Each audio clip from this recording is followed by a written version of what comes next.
নমস্কার বন্ধুরা, সোমার রান্নাঘরে তোমাদের সবাইকে স্বাগত জানাই। আজকে আমি তোমাদের বিয়েবাড়ি স্টাইলে টমেটো চাটনি বানিয়ে দেখাবো। তাহলে চলো বন্ধুরা, দেরি না করে রেসিপিটি শুরু করা যাক। অনুষ্ঠান বাড়ির মতো টমেটো চাটনি বানাতে আমাদের প্রথমেই লাগছে টমেটো। এখানে আমি 500 গ্রামের মতো টমেটো নিয়েছি, কিছুটা কেটেও নিয়েছি, আর তোমাদের দেখানোর জন্য আমি দুটো টমেটো রেখে দিয়েছি। আর লাগছে সর্ষের তেল, তেঁতুলের পাল্প, হলুদ গুঁড়ো, গুড় আর চিনি নিয়ে হয়েছে এখানে 250 গ্রাম।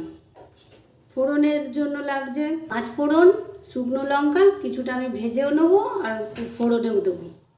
লাগছে নুন, আর লাগছে খেজুর, আমসত্ত্ব, কিশমিশ, কাজু বাদাম। গ্যাসে একটা কড়াই বসিয়ে দিয়েছি, এবার কিছুটা 5 ফোড়ন আমি দিয়ে দেবো, আর দিয়ে দেবো দুটো শুকনো লঙ্কা। কড়াইতে একটু নেড়ে নেব, এইভাবে একটু নেড়ে হালকা করে ভেজে নিতে হবে। 5 ফোড়ন আর শুকনো লঙ্কাটা আমার ভাজা হয়ে গেছে, এবার আমি নামিয়ে নেব। আবারও আমি কড়াই বসিয়ে দিয়েছি, এবার দিয়ে দেবো সর্ষের তেল।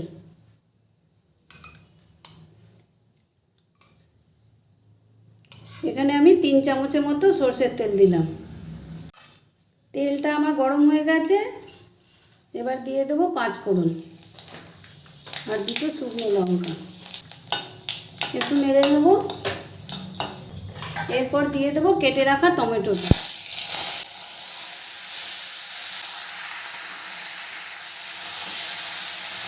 দিয়ে দেবো 1 চিমটে হলুদ, আর দিয়ে দেবো নুন, ছোটো চামচের হাফ চামচ। ভালো করে মিশিয়ে নেব। টমেটোটা সেদ্ধ হওয়ার জন্য দিয়ে দেবো ঢাকনা। এবার আমি ঢাকনাটা তুলে নেব। টমেটোটা দিয়ে কতটা জল বেরিয়েছে, আমি কিন্তু এখানে জল দিইনি। এই চাটনিটায় জল দিলে হবে না, টমেটোর জলেই চাটনিটা তৈরি হবে। মিডিয়াম ফ্লেমে রান্নাটা করতে হবে। পাল্পটা ছিল এখানে 2 চামচের মতো তেঁতুলের পাল্প আছে, সেটা আমি দিয়ে দেবো। ভালো করে মিশিয়ে নেব। আবারও একটু ঢাকনা দিয়ে দেবো। ঢাকনাটা আবারও তুলে নেব, তারপরে ভালো করে নেড়ে নেব। খুন্তি দিয়ে একটু ঘেটে নিতে হবে। টমেটোটা আমার সেদ্ধ হয়ে গেছে। এরপর আমি এই গুড় আর চিনিটা দিয়ে দেবো। এখানে আমি আখের গুড় নিয়েছি, গুড় আর চিনি মিলিয়ে 250 গ্রাম আছে, দিয়ে দেবো। ভালো করে মিশিয়ে নেব। আবারও আমি একটু ঢাকনা দিয়ে দেবো। এবার আমি ঢাকনাটা তুলে নেব।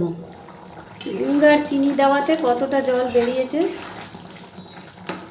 এই জলটা একটু আমি শুকিয়ে নেব। গ্যাসের ফ্লেমটা একটু বাড়িয়ে দিয়েছি। এরপর দিয়ে দেব কেটে রাখা আমসত্ত্ব, খেজুর আর কাজু বাদাম, কিশমিশ, সবটাই আমি দিয়ে দেব।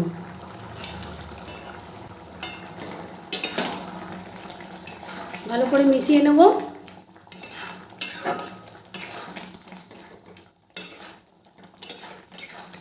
এরপর দিয়ে দেব ভেজে রাখা 5 ফোড়ন আর দুটো শুকনো লঙ্কা। ভেজে রেখেছিলাম, সেটা আমি একটু গুঁড়ো করে নিয়েছি, দিয়ে দেব। ভালো করে মিশিয়ে নেব। চাটনিটা আমার হয়ে গেছে, আমি এবার নামিয়ে নেব। এর থেকে বেশি শুকনো করব না, ঠান্ডা হলে এটা একটু জমে যাবে। টমেটো চাটনিটা আমি একটা সার্ভিং বলে সার্ভ করে নিয়েছি। দেখতেই পাচ্ছ চাটনিটা কত তাড়াতাড়ি আমার তৈরি হয়ে গেল।